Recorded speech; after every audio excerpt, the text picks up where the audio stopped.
Rim, je suis heureuse de te retrouver ce matin en cette semaine de la QVT. Et justement, ces trois lettres, que signifient-elles pour toi? Bonjour Véronique. Alors QVT, ça signifie qualité de vie au travail.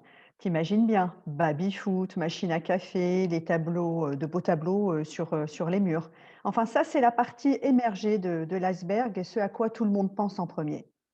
Tout à fait, Rim, je te rejoins. Il y a cette partie émergée auquel tout le monde pense en premier. Mais aujourd'hui, pour toi, quelles sont les préoccupations justement des entreprises? Est-ce qu'on assiste à une transformation? Oui, tout à fait. En fait, pendant des années, les entreprises ont été focalisées sur les indicateurs de performance et de rentabilité. Aujourd'hui, elles se rendent compte que leur principal atout, c'est l'humain. Elles se rendent compte que mettre l'humain au centre de leur organisation va leur garantir la réussite de leur projet. Et donc, elles vont veiller à travailler sur une meilleure cohésion d'équipe pour atteindre leurs objectifs. Justement, toi qui as exercé en entreprise, qui as vécu ce management, est-ce que tu pourrais nous partager ce que ça veut dire que bien travailler ensemble? Alors, tu vois, Véronique, dans bien travailler ensemble, il y a déjà travailler ensemble, donc il est question de relations. Nous n'avons jamais appris à être en relation. L'être humain est un être social. Nous l'avons peut-être appris quand nous étions petits, mais nous l'avons oublié avec notre éducation et notre historique.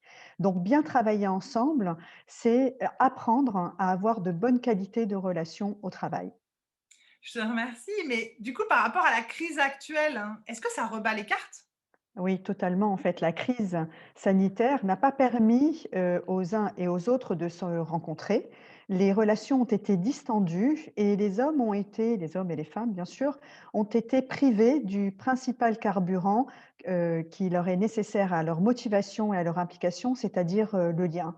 Donc, s'il était très important avant la crise d'apprendre à avoir de bonnes interactions avec ses collègues, c'est d'autant plus vrai aujourd'hui, c'est peut-être même urgent. En fait, ce que tu dis et ce dont tu parles, ce sont des compétences relationnelles. Et concrètement, pour les entreprises, qu'est-ce que tu peux leur proposer?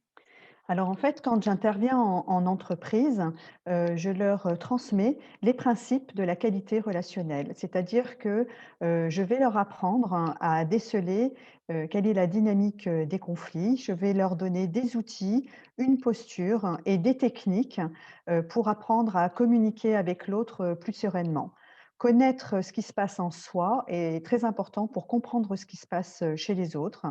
Ça permet d'avoir, du dialogue. Ce dialogue permet d'avoir de la confiance, de la cohésion d'équipe qui, comme je te le disais tout à l'heure, est garante de la réussite des projets.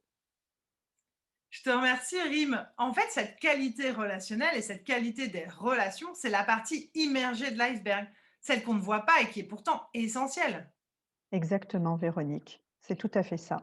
Merci. Merci à toi. À bientôt.